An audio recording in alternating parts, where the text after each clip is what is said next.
Hello student, welcome back to my channel Samrat academy. Student, जितने बच्चे class 10th में 2026 board का पेपर देने वाले हैं उनके लिए सबसे ज्यादा इंपॉर्टेंट है। मेरे प्यारे बच्चों, आज मैं आप लोगों को विज्ञान के एक वायरल पेपर बताने वाला हूं और यह वायरल पेपर आपके एग्जाम में 100% मेरे प्यारे बच्चों आएगा ही आएगा।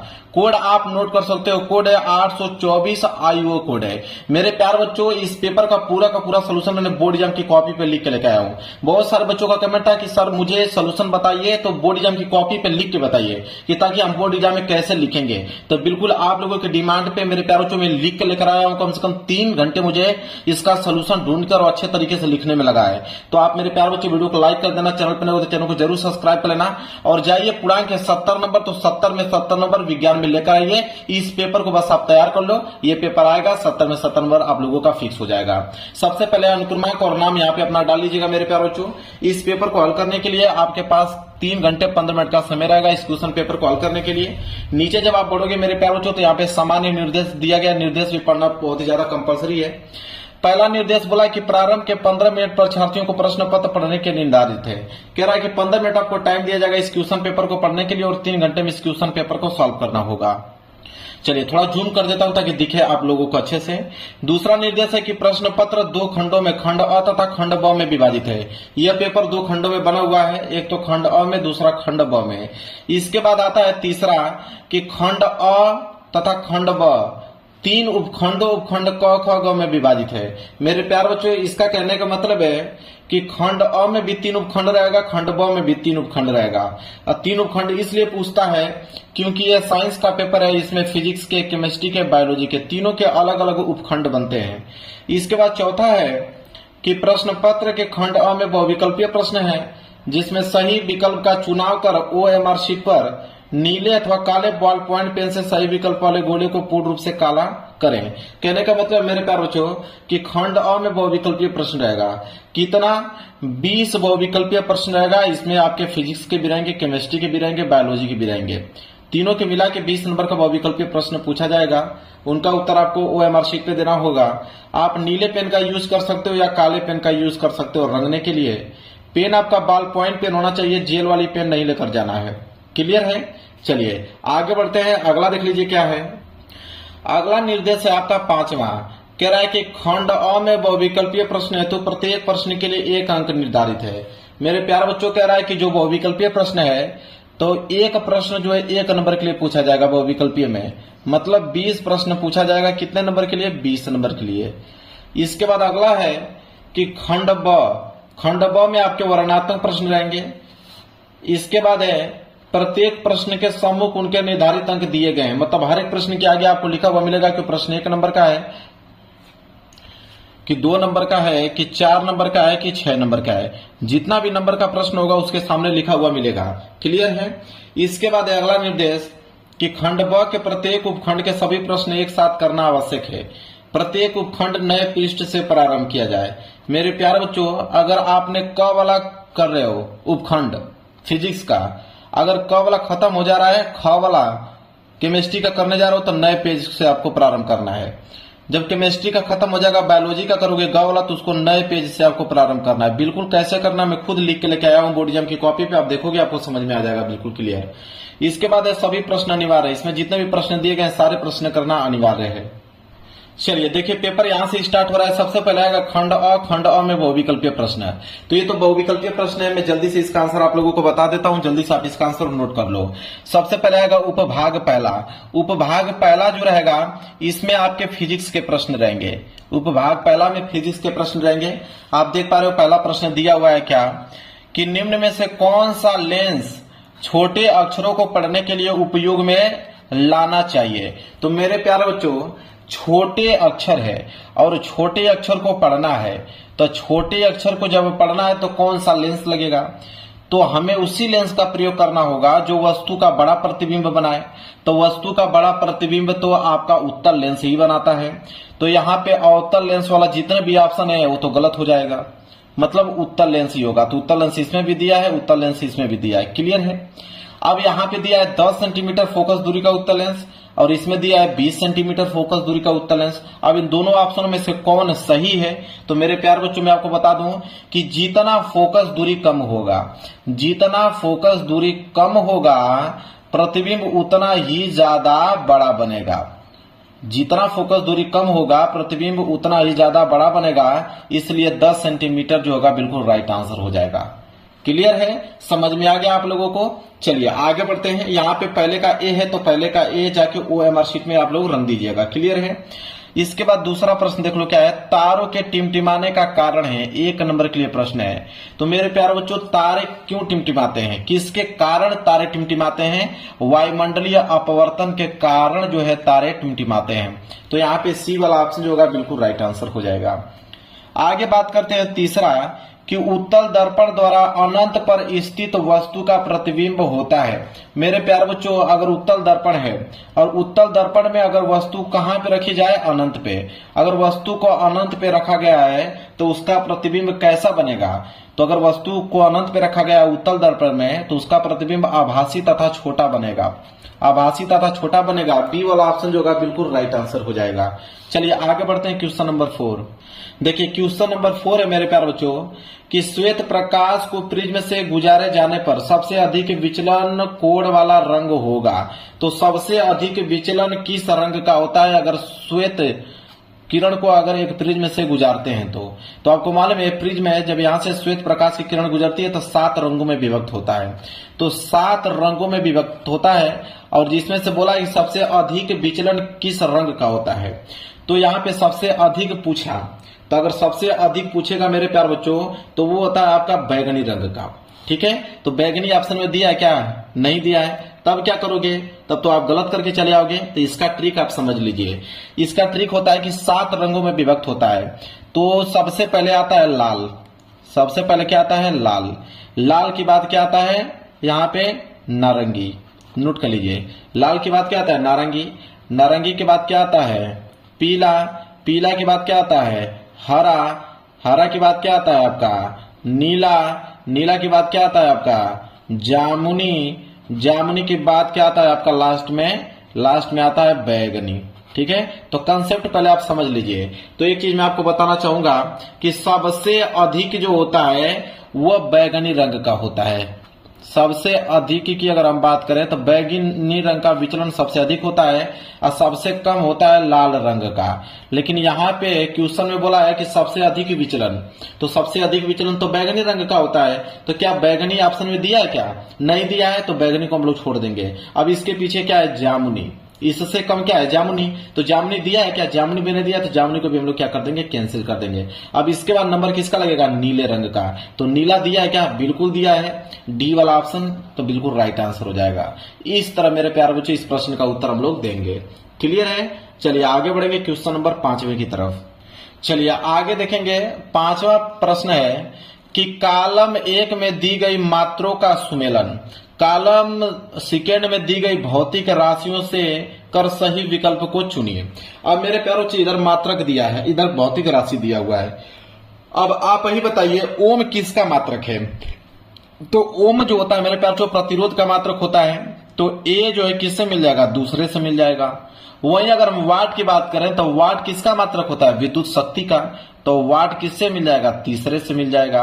एम्पियर किसका होता है? धारा का। तो एम्पियर किससे मिल जाएगा? पहले से। और वोल्ट किसका होता है? विद्युत विभवांतर का। तो ये इसी से मिल जाएगा। तो अब यहाँ पे ऑप्शन हम लोग बनाएंगे कौन सा सही है।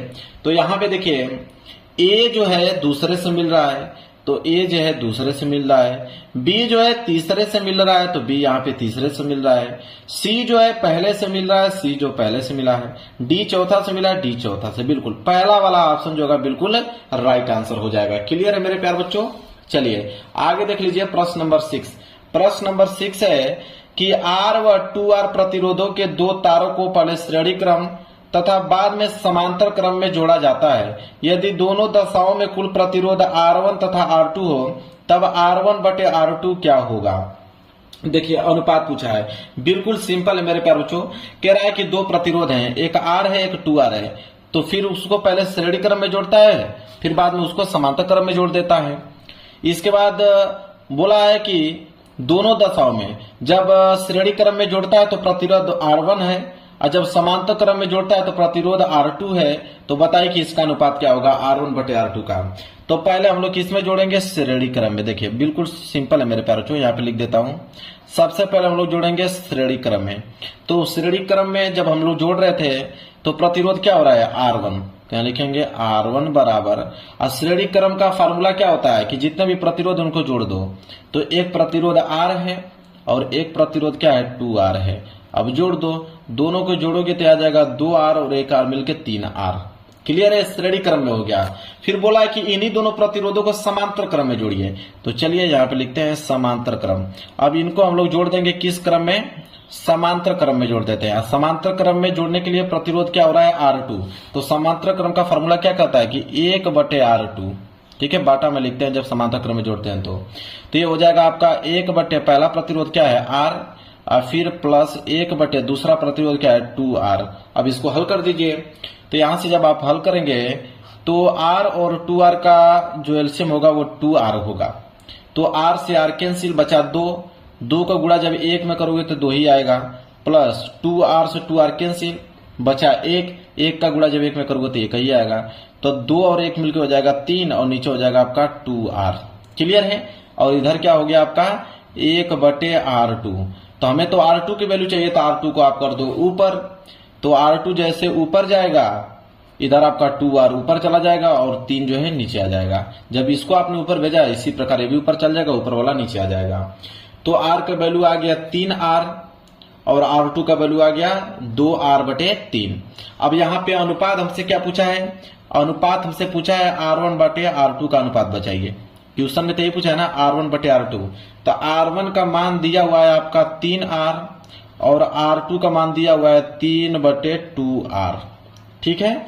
अब देखिए ध्यान से, अब यहां से हम लोग करेंगे क्या कि इस R से ये वाला R तो कैंसिल हो जाएगा और इस 3 की मल्टीप्लाई किस में हो जाएगा, इस 3 में। तो 3 की मल्टीप्लाई 3 में हो जाएगा तो 9 और नीचे बच गया आपका 2।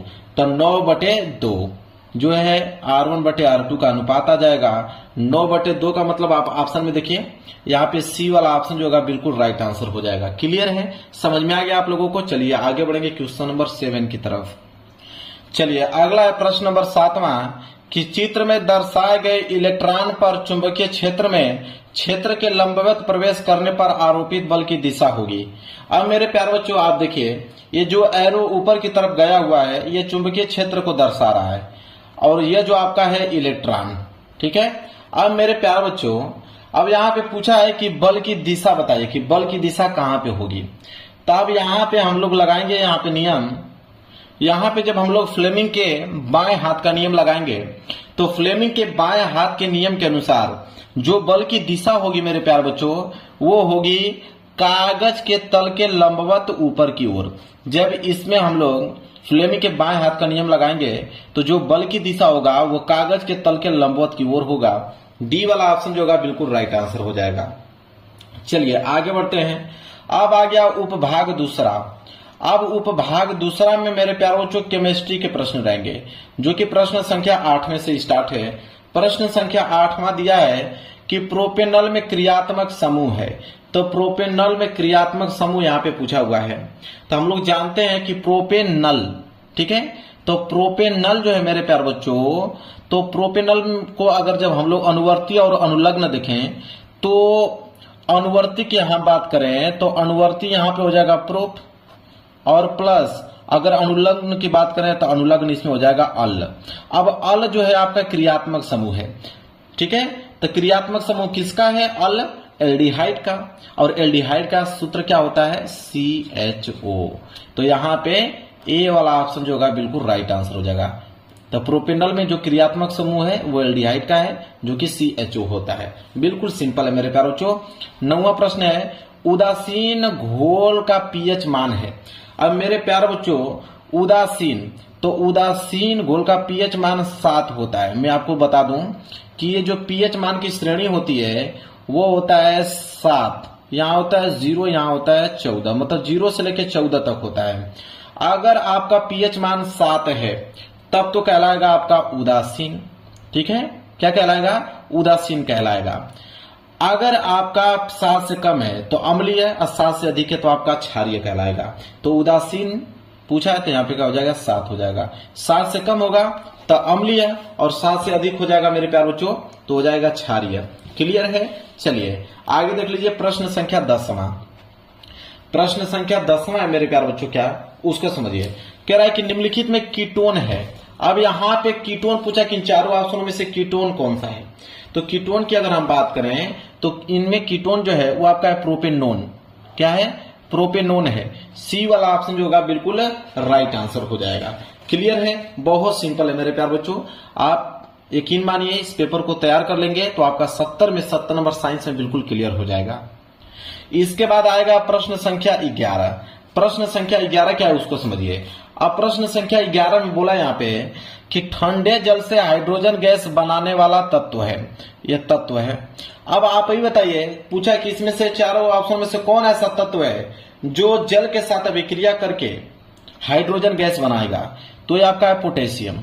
अगर पोटेशियम को अगर हम जल से अभिक्रिया करा दें तो आप उत्पाद में देखोगे कि यहाँ पे क्या निकल रहा है, हाइड्रोजन गैस निकल रहा है। तो यहाँ पे सी वाला ऑप्शन जो होगा बिल्कुल राइट आंसर हो जाएगा। क्लियर है। चलिए आगे देख लीजिए 12वां क्या है कि कार्बोनेट अयस्क की सीमित वायु में उच्च ताप पर गर्म करके ऑक्साइड प्राप्त करने की क्रिया क्या कहलाती है। तो मेरे प्यारों जो निस्तापन कहलाती है। अगर कार्बोनेट अयस्क की अगर सीमित वायु में अगर उच्च ताप मतलब हाई टेम्परेचर पे गर्म करके अगर ऑक्साइड प्राप्त कर रहे हैं तो वो निस्तापन कहलाता है। क्या कहलाता है? निस्तापन की क्रिया के द्वारा ऐसा होता है। इसके बाद 13वां है कि रासायनिक अभिक्रिया। ये आपका रासायनिक अभिक्रिया दिया हुआ है, बोला है कि कौन सी अभिक्रिया है। अब आप ये देखिए कॉपर सल्फेट का अभिक्रिया यहाँ पे आयरन से कराया जा रहा है, लोहा से कराया जा रहा है। तो एक चीज आप नोटिस करिए कि ये जो आयरन है या फिर लोहा है, तो लोहा जो है वो कॉपर के साथ यहाँ पे, कॉपर कह रहा हूं, लोहा जो है सल्फेट के साथ यहाँ पे मिल गया और कॉपर को क्या कर दिया, अलग कर दिया। तो मेरे प्यार बच्चों ये जो Fe है यह अधिक अभिक्रियाशील वाला तत्व है। तो अधिक अभिक्रियाशील वाले तत्व कम अभिक्रियाशील वाले तत्व को उसके यौगिक में से उसको अगर बाहर कर दे, ठीक है, तो वहां पे कौन सी अभिक्रिया होता है मेरे प्यारों बच्चों? विस्थापन अभिक्रिया। क्या हो जाता है? विस्थापन अभिक्रिया हो जाता है। बी वाला ऑप्शन जो होगा बिल्कुल राइट आंसर हो जाएगा। चलिए आगे बढ़ते हैं। अगला है उपभाग तीसरा। अब उपभाग तीसरा में मेरे प्यारे बच्चों यहाँ पे बायो के प्रश्न देखने को आपको मिलेगा, बायोलॉजी वाला प्रश्न देखने को मिलेगा। देखिए 14वां प्रश्न है कि स्वपोषी पोषण के लिए आवश्यक है। स्वपोषी पोषण का मतलब जो अपना भोजन स्वयं बनाते हैं, अपना भोजन स्वयं बनाते हैं। जैसे गेहूं हो गया, ठीक है, गेहूं के बाद चावल हो गया, धान हो गया जिसे कहते हैं धान की खेती होती है। ये सब पौधा है। ये सब क्या है? पौधा। तो पौधा अपना भोजन स्वयं बनाता है। तो जब पौधा अपना भोजन स्वयं बनाता है तो भोजन बनाने के लिए उसको क्या क्या चीजें की जरूरत पड़ती है। तो पहला ऑप्शन है कार्बन डाइऑक्साइड एवं जल, तो उसकी आवश्यकता उसको पड़ती है। सूर्य का प्रकाश भी चाहिए उसको, क्लोरोफिल भी चाहिए। इसलिए डी वाला ऑप्शन जो होगा बिल्कुल राइट आंसर हो जाएगा इनमें से सभी। इसके बाद है 15वां कि निम्नलिखित में से कौन सा पादप हार्मोन है।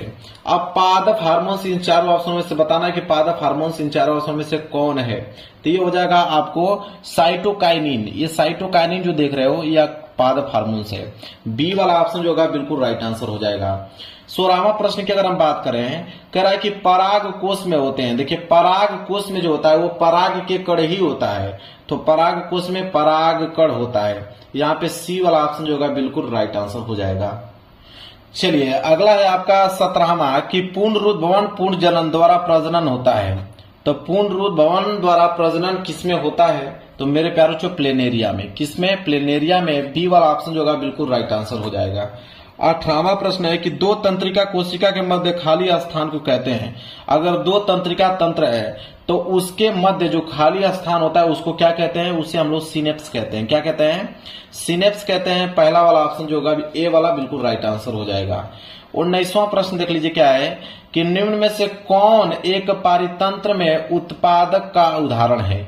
तो पारितंत्र में उत्पादक का उदाहरण इन चारों ऑप्शन में से कौन है मेरे प्यारों चो? हरे पौधे।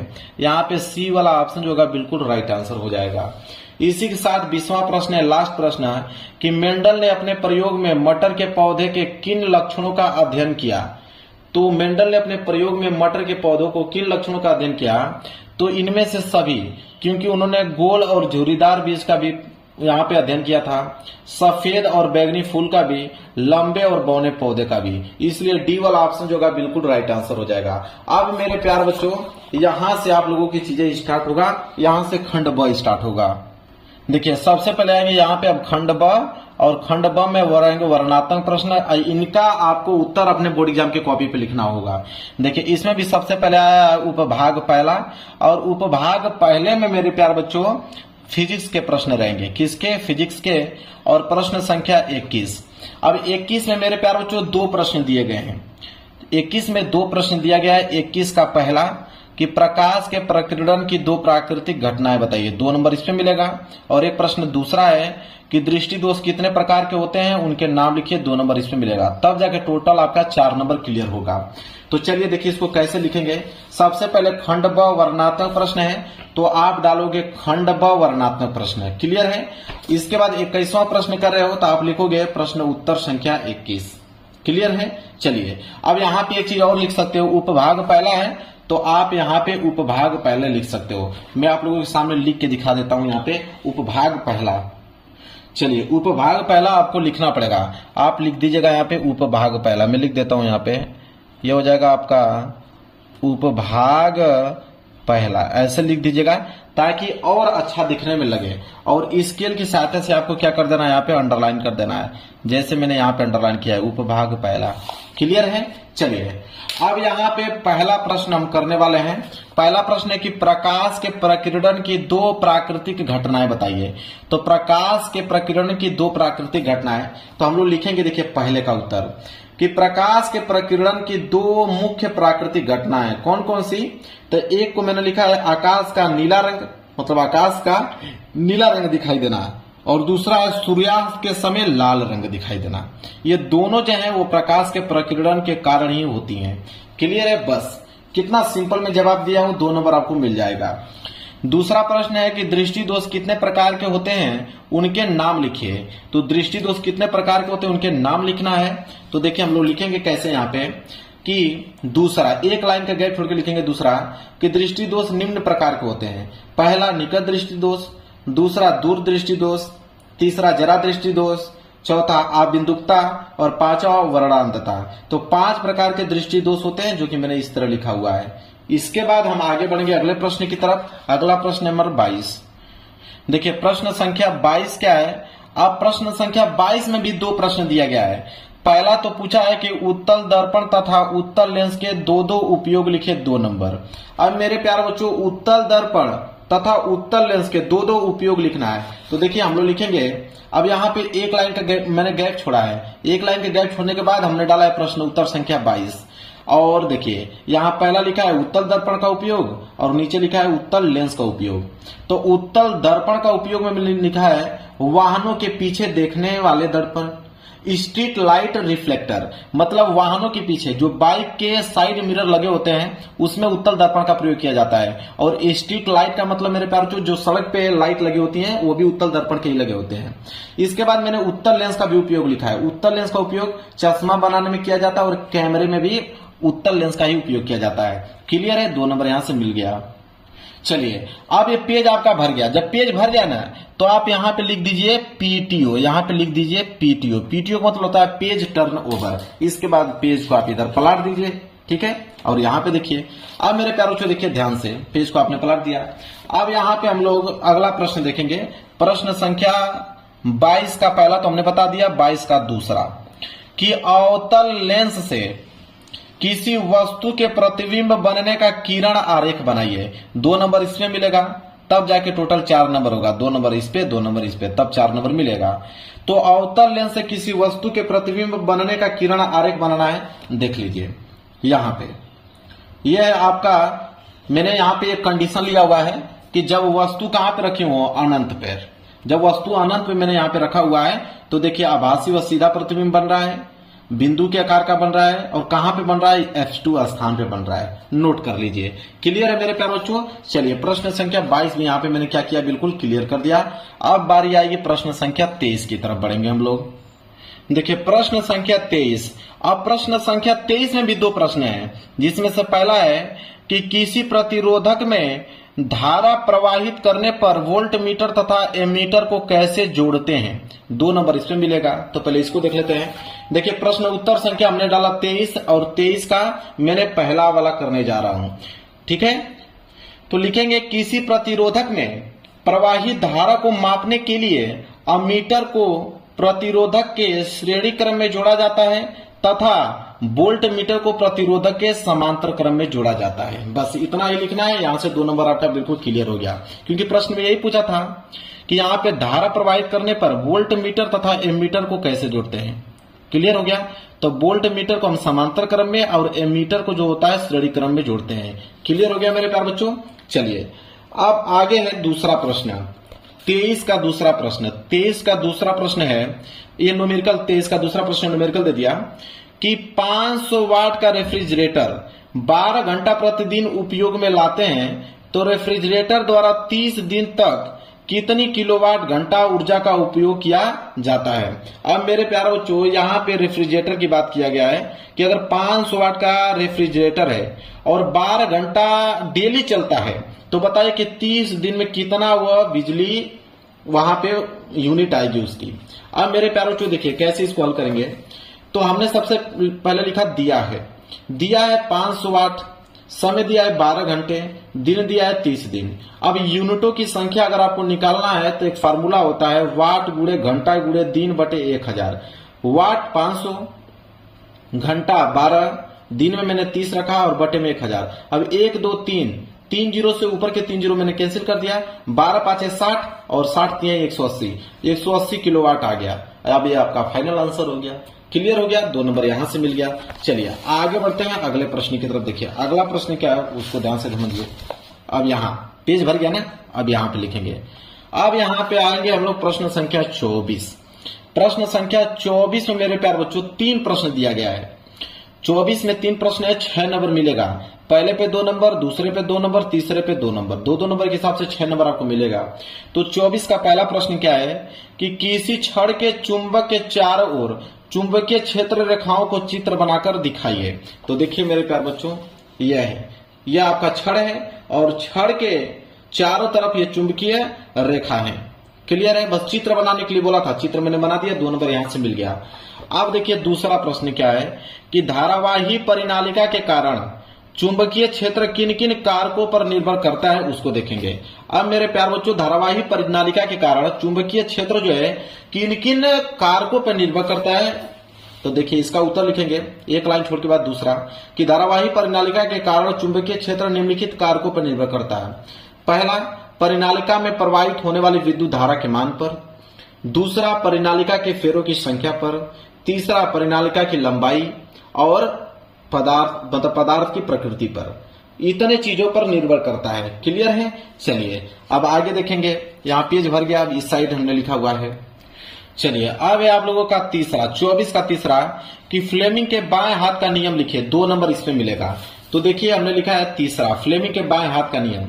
देखिए फ्लेमिंग के बाएं हाथ का नियम क्या कहता है कि यदि हम अपने बाएं हाथ का अंगूठा तथा उसके पास वाली दोनों अंगुलियों को इस प्रकार फैलाएं कि तीनों परस्पर लंबवत हों। यदि अंगूठे के पास वाली अंगुली, जिसे हम लोग तर्जनी कहते हैं, चुंबकीय क्षेत्र की दिशा को तथा दूसरी अंगुली जो मध्यमा है वो विद्युत धारा की दिशा हो तो अंगूठा जो होता है वो चालक पर लगने वाले बल की दिशा को प्रदर्शित करता है। मेरे प्यारे बच्चों ये आपके बाएं हाथ, ये बायां हाथ है। अंगूठा जो है बल की दिशा को डिनोट करता है। ये तर्जनी वाली जो अंगुली है वो क्षेत्र को, ठीक है, और यहाँ पे जो मध्यमा है वो धारा को डिनोट करता है। यही है बाएं हाथ का नियम। कितना सिंपल शब्दों में, आसान शब्दों में लिखा हूं, तुरंत याद हो जाएगा। और एग्जामिनर जो है आपको इतना प्रभावित होकर पूरा का पूरा नंबर देगा आप लोगों को, 1 नंबर काट नहीं सकता है। चलिए मेरे प्यारे बच्चों अगले प्रश्न की तरफ बढ़ेंगे। प्रश्न संख्या 24। देखिए ये आपका प्रश्न संख्या 24 है। तो 24 में 3 प्रश्न दिया था 6 नंबर के लिए। अगर ये नहीं कर पाते हो तीनों प्रश्न तो अथवा करके दिया है कि अगर ये तीनों प्रश्न नहीं कर पाते हो तो अथवा करके दिया है कि आप इन दो प्रश्नों का उत्तर दे दिए, एक पहला दूसरा। अगर इनका भी दे दोगे तो ये 3-3 नंबर का हिसाब से आपको 2 नंबर मिल जाएगा। तो चलिए इसको भी बता देता हूं, आपका मन जो आपको एग्जाम में मन करे वो करके आइएगा, मैं पूरा का पूरा सोल्यूशन इस पेपर का बताऊंगा। तो 24 के अथवा का पहला प्रश्न है कि चुंबकीय क्षेत्र में रखे धारावाही चालक पर लगने वाला बल किन किन कारकों पर निर्भर करता है। 3 नंबर मिलेगा। तो हमने लिखा है प्रश्न उत्तर संख्या 24 का अथवा, और उसमें हमने पहला प्रश्न यहाँ पे लिखा है कि चुंबकीय क्षेत्र में रखे धारावाही चालक पर लगने वाला बल निम्नलिखित कारकों पर निर्भर करता है। पहला, चुंबकीय क्षेत्र की तीव्रता पर। तो चुंबकीय क्षेत्र की तीव्रता को हम लोग B से डिनोट करते हैं। इसमें लिखेंगे चुंबकीय क्षेत्र जितना अधिक मजबूत होगा, चालक पर लगने वाला बल उतना ही अधिक होगा। एक लाइन का गैप छोड़ के मैंने दूसरा लिखा है, चालक में प्रवाहित धारा I पे। अब चालक से प्रवाहित धारा का मान जितना अधिक होगा, बल भी उतना अधिक होगा। फिर हमने तीसरा लिखा है चालक की लंबाई L पर। चुंबकीय क्षेत्र के भीतर चालक की जितनी लंबाई लंबी होगी, उस पर लगने वाला बल उतना ही अधिक होगा।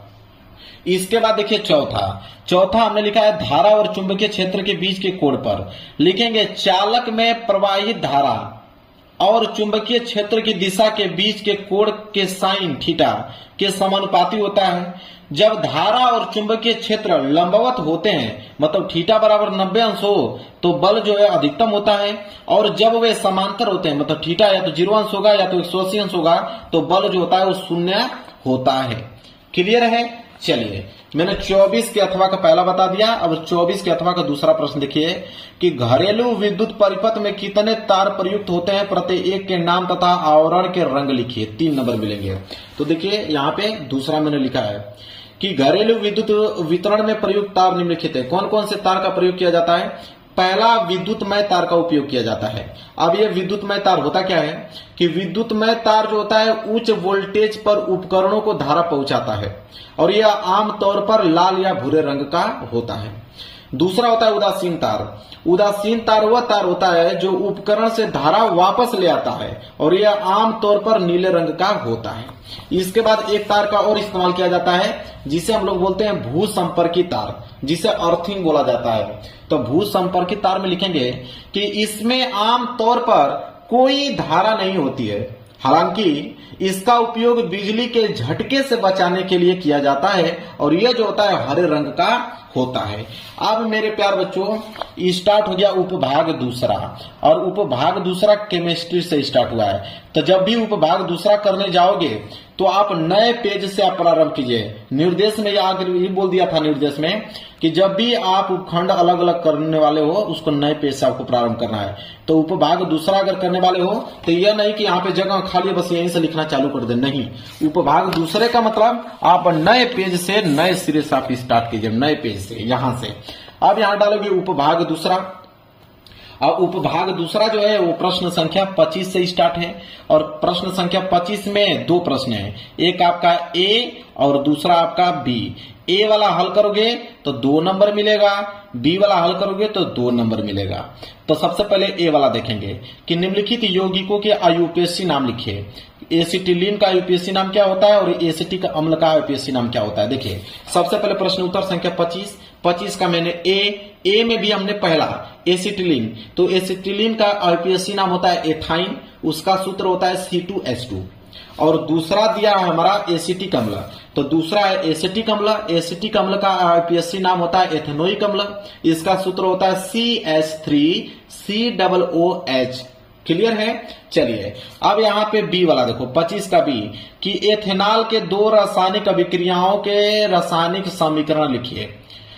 तो देखिए कैसे लिखेंगे हम लोग, 2 रासायनिक समीकरण लिखने के लिए बोला है। तो देखिए पहला हमने, देखिए बी का हमने पहला रासायनिक समीकरण लिखा है कि एथेनॉल को जब ऑक्सीजन की उपस्थिति में जलाते हैं तो यहाँ पे कार्बन डाइऑक्साइड और जल मिलता है। और दूसरा है उसका कि अगर एथेनॉल को एसिटिक अम्ल से अगर अभिक्रिया कराते हैं तो एथिल एथोनेट और तथा जल बनता है। तो 2 रासायनिक अभिक्रिया पूछा था, दोनों रासायनिक अभिक्रिया मैंने यहाँ पे समीकरण बता दिया, क्योंकि यही पूछा था ना कि एथेनॉल के 2 रासायनिक अभिक्रियाओं के रासायनिक समीकरण लिखे। तो ये आपका देखिए एथेनॉल के मैंने 2 रासायनिक अभिक्रियाओं के समीकरण बिल्कुल संतुलित करके लिखा है, नोट कर लो, पूरा का पूरा नंबर मिल जाएगा आप लोगों को। अब आएंगे प्रश्न संख्या 26 की तरफ, देख लो प्रश्न संख्या 26 क्या है। प्रश्न संख्या 26 में भी आपके दो दिया है, एक आपका ए वाला और बी वाला। ए को हल करोगे 2 नंबर, बी को हल करोगे तो 2 नंबर मिलेगा, तब जाकर टोटल 4 नंबर मिलेगा। तो 26 का ए वाला प्रश्न है कि दहन अभिक्रिया को समझाइए तथा इसके 2 उदाहरणों का रासायनिक समीकरण लिखिए। अब चलिए मेरे प्यारे बच्चों, यहां पे लिखेंगे प्रश्न उत्तर संख्या 26 का ए दहन अभिक्रिया। दहन अभिक्रिया को ही हम लोग ऊष्माक्षेपीय अभिक्रिया भी कहते हैं, ध्यान रखिएगा। तो दहन अभिक्रिया में लिखेंगे कि जिन रासायनिक अभिक्रियाओं में उत्पाद के निर्माण के साथ साथ ऊष्मा भी उत्पन्न होती है उन्हें ऊष्माक्षेपी या दहन अभिक्रिया कहते हैं। 2 एग्जाम्पल भी पूछा, देख लो। ये मीथेन को हम लोग ऑक्सीजन की उपस्थिति में जला रहे हैं, तो यहाँ पे कार्बन डाइऑक्साइड, जल और ऊष्मा निकल रहा है, और यहाँ पे कार्बन को जब हम लोग जला रहे हैं तो कार्बन डाइऑक्साइड और ऊष्मा निकल रहा है। तो 2 एग्जाम्पल पूछा था, 2 एग्जाम्पल भी मैंने यहाँ पे लिखा हुआ है, नोट कर लो। इसके बाद है 26 का दूसरा, मतलब 26 का बी वाला प्रश्न है कि सक्रियता श्रेणी को समझाइए तथा इसका एक उपयोग भी लिखिए। अब देखिए यहाँ पे हमने एक लाइन छोड़ के लिखा है बी, सक्रियता श्रेणी। सक्रियता श्रेणी किसे कहते हैं कि सक्रियता श्रेणी धातुओं की एक ऐसी सूची है जिसमें धातुओं को उनकी क्रियाशीलता के आधार पर क्रमबद्ध किया जाता है। इसमें सबसे ऊपर वे धातुएं रखी जाती हैं जो सबसे अधिक सक्रिय होती हैं, जैसे पोटेशियम, सोडियम, कैल्शियम। इसके बाद लिखेंगे और सबसे नीचे वे धातुएं होती हैं जो बहुत कम सक्रिय होती हैं, जैसे सोना, चांदी, प्लेटिनम। अब यहाँ पे सक्रियता श्रेणी में बना भी दिया हूं, नोट कर लो। सबसे पहले आएगा potassium, sodium, calcium, magnesium, aluminium, zinc, iron, tin, lead, hydrogen, copper, mercury, silver, gold, platinum. मतलब नीचे जो है आप लोगों का कम सक्रिय वाले यहाँ पे धातु दिया गया है, और ऊपर जो है वो अधिक सक्रिय वाले धातु दिए गए हैं। क्लियर है? मैंने यहाँ पे इसका श्रेणी भी बना दिया है, एकदम बिल्कुल लिस्ट, नोट कर लो। पेपर में ऐसे कर दोगे तो भाई पूरा का पूरा नंबर टॉपर कहलाओगे, आप बता देता हूं अगर ऐसे कर दोगे तो। चलिए आगे बढ़ेंगे, प्रश्न संख्या 27। अब प्रश्न संख्या 27 क्या देखिए, अब प्रश्न संख्या 27 में भी आपका ए वाला है और बी वाला है, लेकिन यहाँ पे 3-3 नंबर मिलेगा। 6 नंबर का प्रश्न है ना, तो ए वाला करोगे तो 3 नंबर, बी वाला भी करोगे तो 3 नंबर। अब 27 का ए वाला प्रश्न क्या है कि अम्ल और क्षार से आप क्या समझते हैं? दैनिक जीवन में पीएच के 2 उपयोग लिखिए। अब चलिए देखते हैं, प्रश्न उत्तर संख्या 27 का हमने ए, अम्ल। अब अम्ल किसे कहते हैं? वे पदार्थ जो जल में घुलकर H+ आयन प्रोटॉन प्रदान करते हैं उन्हें अम्ल कहते हैं। इनका स्वाद खट्टा होता है, जैसे नींबू में पाया जाने वाला साइट्रिक अम्ल। इसके बाद हम जानेंगे क्षार किसे कहते हैं। क्षार भी पूछा था ना, लिखेंगे क्षार मतलब बेस। ऐसे पदार्थ जिन्हें पानी में घोलने पर हाइड्रोक्साइड आयन OH- प्राप्त होते हैं क्षार कहलाते हैं। इनका स्वाद कड़वा और स्पर्श करने पर चिकना होता है, जैसे बेकिंग सोडा। ठीक है, जैसे बेकिंग सोडा, NaOH, KOH आदि। फिर हमें दैनिक जीवन में पीएच का उपयोग भी पूछा था, तो लिखेंगे दैनिक जीवन में पीएच के उपयोग। तो पहला लिखेंगे मिट्टी की जांच में फसलों के लिए मिट्टी की पीएच जांच यह तय किया जाता है कि उसमें कौन सी फसल अच्छी होगी।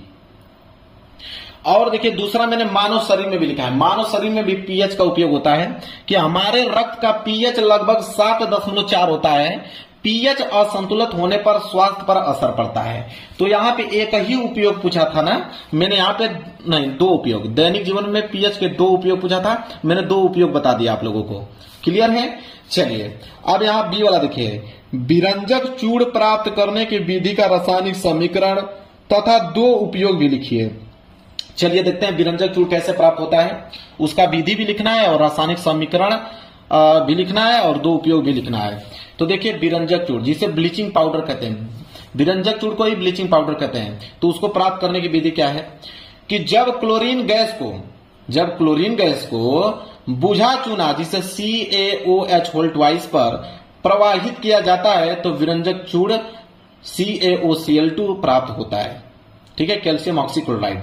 अब यहाँ पे देखिए उसका समीकरण क्या है, यहाँ पे आपका है बुझा हुआ चूना, और बुझा हुआ चूना को जब हम क्लोरीन के साथ अभिक्रिया करा रहे हैं तो यहाँ पे आपकी देखिए विरंजक चूड़ प्राप्त हो रहा है और जल प्राप्त हो रहा है। अब विरंजक चूड़ के 2 उपयोग भी पूछा है। देखिए पहला उपयोग जल कीटाणु रहित करने, मतलब पेयजल को शुद्ध करने में, पीने वाले जल को शुद्ध करने के लिए हम लोग यहाँ पे ब्लीचिंग पाउडर का उपयोग करते हैं।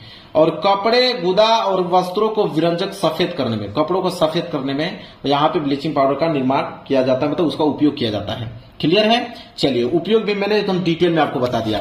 आगे बढ़ेंगे प्रश्न संख्या 27 का अथवा। अब ध्यान दीजिए, अगर ये प्रश्न संख्या 27 नहीं करना चाहते हो, 27 नहीं करना चाहते हो तो अथवा करके आप ये वाला कर लो।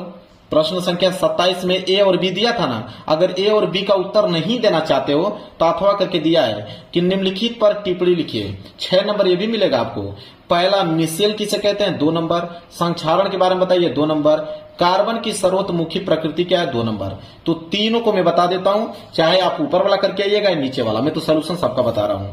तो प्रश्न उत्तर संख्या 27 का अथवा, पहली क्या है, मिसेल। अब मिसेल क्या, उसे समझिए कि जब साबुन, डिटर्जेंट को पानी में मिलाया जाता है, साबुन को जब पानी में मिलाया जाता है और सांद्रता से अधिक हो जाती है, तब उसके अणु गोलाकार समूह बना लेते हैं, जिन्हें हम लोग क्या कहते हैं, मिसेल कहते हैं। क्लियर है? चलिए, बी वाला संक्षारण पूछा था, तो संक्षारण किसे कहते हैं, देखिए, वायु की नमी, ऑक्सीजन या अम्ल लवणों की क्रिया से धातुओं का धीरे धीरे नष्ट होना ही संक्षारण कहलाता है। उदाहरण के तौर पे जैसे लोहे पर जंग लगना एक संक्षारण का उदाहरण है। तीसरा, कार्बन की सर्वतोमुखी प्रकृति पूछा था ना, देखिए, कार्बन परमाणुओं आपस में मजबूत सहसंयोजक बंध बनाकर लंबी श्रृंखला, सखित श्रृंखला तथा वलय यौगिक बनाने की क्षमता रखता है। इसे ही हम लोग कार्बन की सर्वतोमुखी प्रकृति कहते हैं। उदाहरण पे जैसे ये ब्यूटेन, ये आपका बेंजीन। क्लियर है? 3 टॉपिक पूछा था, मिसेल, संक्षारण, कार्बन की सर्वतोमुखी प्रकृति, तीनों मैंने डिटेल में ऐसे आपको पेपर में लिखना है। ठीक है? पूरा का पूरा नंबर आपको मिलेगा। चलिए, अब आ गया उपभाग तीसरा। उपभाग तीसरा का मतलब बायोलॉजी के प्रश्न यहां से आपके स्टार्ट हो गए। तो बायोलॉजी के प्रश्न स्टार्ट हो गए तो उसको नए पेज से देखिए, मैंने नए पेज से उपभाग तीसरा लिखा है और प्रश्न संख्या 28 है, तो यहां प्रश्न उत्तर संख्या 28। प्रश्न उत्तर संख्या 28 है क्या, देखिए, कह रहा है कि कायिक प्रवर्धन क्या है, उचित उदाहरण एवं चित्र के माध्यम से इसका वर्णन कीजिए। 4 नंबर मिलेगा। तो देखिए, कायिक प्रवर्धन हेडिंग डाल के लिखिए कि जब पौधों के जड़, तना, पत्ती या कलिका जैसे कायिक अंगों से नए पौधे उत्पन्न होते हैं तो उसे कायिक प्रवर्धन कहते हैं। ठीक है?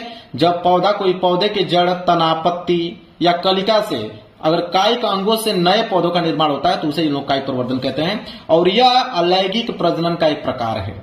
विशेषताएं अगर बात करें तो इसमें बीज की आवश्यकता नहीं होती है। दूसरा विशेषता है कि नए पौधे जल्दी और समान गुणों वाले बनते हैं। उदाहरण के तौर पे देखिए, जड़ द्वारा कौन से कायिक प्रवर्धन होता है, जैसे शकरकंद, गाजर का। तने के द्वारा आलू होता है, अदरक, प्याज होता है। पत्ती द्वारा आपके ब्रायोफिल्म होता है। तो तीनों के मैंने देखिए, इतना अच्छे से आप लिखोगे ना तो एग्जामिनर प्रभावित हो जाएगा, बिल्कुल आपको पूरा का पूरा नंबर देगा। आगे बढ़ते हैं, और इसका चित्र भी पूछा था, चित्र भी बनाने के लिए दिया था, तो चित्र मैंने बना दिया। जैसे मान लीजिए पेड़ है, पेड़ को मैंने यहाँ पे काट दिया, तिरछा मैंने काट दिया, तो यह निचला वाला भाग स्कंद, कलम का जड़ वाला भाग हो गया। यह ऊपर जो है आपका, यह कलम का अन्य पौधा कटा हुआ भाग है। ठीक है? क्लियर? चित्र भी पूछा था तो चित्र भी बनाना जरूरी है ना। चलिए, आगे बढ़ जाते हैं। प्रश्न संख्या 29 कह रहा है कि निम्नलिखित पर संक्षिप्त टिप्पणी लिखिए। तो 29 में आपका ए वाला है प्रकाश संश्लेषण, बी वाला है मानव हृदय। दोनों बताएंगे। पहले प्रश्न उत्तर संख्या 29। प्रश्न उत्तर संख्या 29 का हेडिंग हमने ए वाला डाला, प्रकाश संश्लेषण। कि प्रकाश संश्लेषण किसे कहते हैं, लिखेंगे, सूर्य के प्रकाश, जल और कार्बन डाइऑक्साइड की सहायता से पौधे अपने हरित द्रव्य के माध्यम से, हरित द्रव्य मतलब क्लोरोफिल के माध्यम से ग्लूकोज और ऑक्सीजन का निर्माण करते हैं, उन्हें हम प्रकाश संश्लेषण कहते हैं। रासायनिक समीकरण की अगर हम बात करें तो देखिए 6CO2 + 6H2O, प्रकाश और क्लोरोफिल के उपस्थिति में यहाँ पे C6H12O6 + 6O2, ये उसका रासायनिक समीकरण है प्रकाश संश्लेषण का। भोजन ऐसे बनता है। उदाहरण के तौर पे जैसे गेहूं, धान, गन्ना, ये सब अपना भोजन स्वयं बनाते हैं। बिल्कुल देखिए कितना छोटा और एग्जैक्ट मैंने बताया है, एग्जाम में तुरंत आप लोगों को मेरे प्यारों से यहां नंबर दे देगा। चलिए, प्रकाश संश्लेषण हो गया मानव हृदय। मानव हृदय लिखेंगे बी वाला, मानव हृदय। कि मानव हृदय मांसल खोखला अंग है, मुट्ठी जितना आकार का, जितनी आपकी मुट्ठी है उतना ही बड़ा हृदय होता है। कहाँ होता है? छाती में बाईं की ओर स्थित होता है, आपके चेस्ट की बाईं ओर स्थित होता है मानव हृदय। उसमें 4 कक्ष होते हैं, एक दाएं आलिंद, दाएं नीले, बाएं आलिंद, बाएं नीले, 4 कक्ष होते हैं। रक्त का प्रवाह कैसे होता है? दाएं आलिंद से दाएं नीले में, फिर फेफड़े से ऑक्सीजन को प्राप्त करने में, बाएं आलिंद से बाएं नीले में जाता है, फिर पूरे शरीर में ऑक्सीजन के माध्यम से रक्त को पहुंचाता है। बस देखिए कितना मैंने एकदम सटीक आंसर दिया हुआ है। एग्जामिनर जो कॉपी चेक करेगा उसको पूरा एग्जैक्ट में लिखा हूं, तुरंत उसको समझ में आ जाएगा आप कहना क्या चाहते हो। बढ़ा चढ़ा के लिखने की जरूरत नहीं है, फैक्चुअल चीज लिखिए। ये टॉपर की कॉपी है मेरे प्यारे बच्चों, पूरा का पूरा नंबर देगा, 1 नंबर काट नहीं सकता एग्जामिनर। आगे अगर हम बात करें तो प्रश्न संख्या 30वां देखिए, प्रश्न संख्या 30वां क्या है कि ओजोन परत क्या है पृथ्वी के लिए, इसके महत्व पर प्रकाश डालिए, 4 नंबर मिलेगा। अब मेरे प्यारे बच्चों देखिए, ओजोन परत हेडिंग डालेंगे, लिखेंगे ओजोन परत वह वायुमंडलीय परत है जिसमें ओजोन गैस O3 अधिक मात्रा में होती है। यह पृथ्वी की सतह से लगभग 20 से 30 किलोमीटर ऊपर स्ट्रेटोस्फीयर में पाई जाती है। महत्व की अगर हम बात करें तो महत्व में पहला है कि सूर्य की हानिकारक यूवी किरणों से सुरक्षा करता है, परावैंगनिक किरणों से सुरक्षा करता है, जीव जंतु, पौधे और पर्यावरण की सुरक्षा करता है, जलवायु और मौसम के संतुलन में योगदान भी उसका होता है ओजोन परत का। तो 3 मैंने यहाँ पे महत्व बता दिया, क्लियर है। चलिए आगे है लास्ट वाला प्रश्न, प्रश्न संख्या 31। प्रश्न संख्या 31 है कि निम्नलिखित पर टिप्पणी कीजिए, जिसमें से ए वाला है लिंग निर्धारण, जिसमें 3 नंबर मिलेगा, और मेंडल के नियम, इसमें भी 3 नंबर मिलेगा। तो दोनों बताना पड़ेगा। तो पहले लिंग निर्धारण देखते हैं। तो प्रश्न उत्तर संख्या 31 का ए लिंग निर्धारण, देखिए कितना अच्छे तरीके से मैं लिखा हूं कि मानव में 46 क्रोमोसोम पाए जाते हैं, जिसमें से 22 जोड़ी ऑटोसोम्स होते हैं, ठीक है, ऑटोसोम्स, और 1 जोड़ी लिंग क्रोमोसोम होता है। महिला में XX गुणसूत्र पाए जाते हैं और पुरुष में XY। देखिए अंडाणु हमेशा X क्रोमोसोम देता है और शुक्राणु जो होता है X या Y क्रोमोसोम्स देता है। मिलन से लिंग तय होता है। अगर X अंडाणु और X शुक्राणु दोनों अगर आपस में मिल जाए तो महिला जन्म लेती है, और X अंडाणु और Y शुक्राणु मिल जाता है तो पुरुष जन्म लेता है। अब इतना सटीक तरीका और इतना आसान शब्दों में पूरे YouTube चैनल पे आपको कोई आंसर देने वाला नहीं है। देखिए कितना आसान तरीके से और इतना फैक्चुअल चीजों से मैंने लिखा है पॉइंट बनाकर कि एग्जामिनर प्रभावित हो जाएगा, उसको चेक करने में आसानी होगी और तुरंत नंबर आपको दे देगा। ठीक है, चलिए और कह रहा है दूसरा मेंडल के नियम, बी वाला।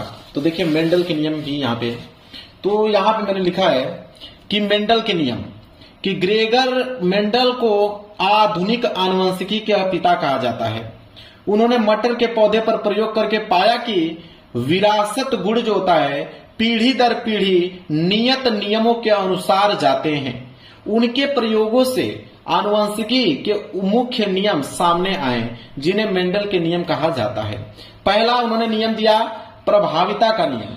अब देखिए प्रभाविता का नियम क्या होता है कि जब शुद्ध लंबे तथा शुद्ध बौने पौधे के बीच संकरण कराया जाता है तो प्रथम संतानीय पीढ़ी F1 में विपरीत लक्षणों में से केवल एक लक्षण लंबापन जो प्रभावित है दिखाई देता है और अप्रभावी लक्षण बौनापन छिपा रहता है। देखिए ये आपका शुद्ध लंबा पौधा है कैपिटल टी, यह शुद्ध बौना पौधा है स्मॉल टी। अब जब दोनों में संकरण कराया गया तो यहाँ पे सिर्फ सभी लंबे पौधे ही दिखे, ठीक है, तो जो दिखेंगे उसे ही प्रभावित कहते हैं, और जो नहीं दिखेगा, यहाँ पे बौना वाला पौधा नहीं दिख रहा है, उसे अप्रभावित कहते हैं। क्लियर है, यहाँ पे नोट कर लो। फिर दूसरा उनका नियम था पृथक्करण का नियम। तो पृथक्करण का नियम उन्होंने क्या दिया कि जब प्रथम संतानीय F1 के विषम युग्मनजी पौधों में स्वपरागण कराते हैं तो द्वितीय संतानीय पीढ़ी F2 के सदस्यों में परस्पर विपरीत लक्षणों का एक निश्चित अनुपात में पृथक्करण हो जाता है, और तो यह लक्षणों के पृथक्करण का नियम कहते हैं। देखिए इसका कहने का मतलब है कि यहाँ पे शुद्ध लंबे पौधे हैं कैपिटल टी, और यहाँ पे शुद्ध बौने पौधे हैं जो कि अप्रभावी हैं स्मॉल टी। जब दोनों में संकरण कराया गया तो F1 पीढ़ी में लंबा पौधा देखने को मिला कैपिटल टी स्मॉल टी। अब यह जो लंबा पौधा दिखा F1 पीढ़ी में, अब इसका मैं स्वपरागण कराया। जब स्वपरागण कराया तो 4 भागों में बट गया, जिसमें से लंबा पौधा देखने को मिला शुद्ध कैपिटल टी, लंबा पौधा भी देखने को मिला संकरण कैपिटल टी स्मॉल टी, फिर लंबा पौधा संकरण कैपिटल टी स्मॉल टी और बौना पौधा देखने को मिला शुद्ध स्मॉल टी। यह 25% और ये लंबा पौधा 50% और बौना 25%। जब इसका अनुपात निकालोगे तो 1:2:1 के अनुपात में यह प्रदर्शित करता है। यह है आपका पृथक्करण का नियम। इसके बाद उन्होंने नियम दिया तीसरा, स्वतंत्र अवयवन का नियम। तो स्वतंत्रता अवयवन का नियम क्या होता है उसको देखिए। इस प्रकार के संकरण में जब किन्हीं 2 या 2 से अधिक कारक युग्मों के लिए 2 जोड़ी विपरीत प्रभावों वाले पौधों के बीच संकरण कराया जाता है तो इन कारकों को पृथक्करण तथा चयन स्वतंत्र रूप से होता है, अर्थात एक लक्षण की वंशागति दूसरे लक्षण को प्रभावित नहीं करती है। देखिए यहाँ पे नोट कर लीजिए, यह पीला व गोल दोनों प्रभावित शुद्ध हैं, मतलब कैपिटल वाई, कैपिटल आर। और ये आपका हरा व झुर्रीदार दोनों अप्रभावित शुद्ध हैं, स्मॉल वाई और स्मॉल आर। अब यहाँ पे जब दोनों में संकरण कराया गया तो F1 पीढ़ी में पीला व गोल देखने को मिला, मतलब capital Y, capital R, small R देखने को मिला। ठीक है, F1 पीढ़ी में। अब यहाँ पे फिर यहाँ पे स्वपरागण कराएंगे इसमें इनके बीच। ठीक है, तो यहाँ पे ये 4 भागों में बट गया। ठीक है, पीला व गोल को जब कराएंगे तो 4 भागों में बट गया। एक पीले व गोल दोनों प्रभावी जो कि 9 के अनुपात में मिलते हैं, हरे व गोल जो कि पहला प्रभावी दूसरा अप्रभावी है जो कि 3 अनुपात में मिलता है, पीले व झुर्रीदार पहला अप्रभावी दूसरा प्रभावी, ठीक है, जो कि 3 अनुपात में है, और हरे व झुर्रीदार दोनों अप्रभावी जो कि 1 है। ये F2 पीढ़ी के अंतर्गत आते हैं। क्लियर है, नोट कर लिया आपने। चलिए, ये आपका प्रश्न संख्या 31। अगर 31 का इस दोनों प्रश्नों को नहीं करना चाहते हो तो अथवा करके एक ही प्रश्न दिया है कि मानो हार्मोन्स पर एक निबंध लिखिए, 6 नंबर मिल जाएगा। तो मानो हार्मोन्स पर निबंध लिखना है तो प्रश्न उत्तर संख्या 31 का अथवा देखिए कैसे लिखोगे कि मानो हार्मोन्स वे रासायनिक संदेशवाहक हैं जो ग्रंथियों द्वारा बनाए जाते हैं और रक्त के माध्यम से शरीर के विभिन्न अंगों तक पहुंचते हैं। ये शरीर की वृद्धि, विकास, चयापचय और प्रजनन जैसी महत्वपूर्ण प्रक्रियाओं को नियंत्रित करते हैं। देखिए, मुख्य ग्रंथियां और उनके हार्मोन्स। देखिए, एक होता है अधिवृक्क ग्रंथियां, इसमें क्या होता है कि शरीर की वृद्धि और अन्य ग्रंथियों का नियंत्रण रहता है। एक होता है थायराइड ग्रंथि, इसमें क्या होता है कि चयापचय का नियमन होता है।